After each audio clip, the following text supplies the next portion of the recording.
Kung napagod ka, okay lang. Hindi ka robot. Hindi mo kailangan laging malakas. Hindi mo kailangan laging tama. Alam mo bang hindi sukatan ng katatagan ang hindi pag-iyak?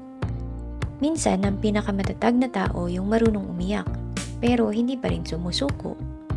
Kung gusto mong huminto saglit, gawin mo. Kung gusto mong umupo at huminga, gawin mo. Dahil ang pahinga, hindi kabiguan. Ang pahinga, parte ng tagumpay. Hindi mo kailangang habulin ang lahat ng bagay. Hindi mo kailangang patunayan ang lahat sa isang araw. Ang mahalaga, alam mong kailan ka dapat huminto at kailan ka muling babangon. Kaya kung napagod ka ngayon, ito ang paalala. Pwede kang huminga, pwede kang magpahinga. At kapag handa ka na, bumangon kang muli, mas buo, mas matatag, mas ikaw.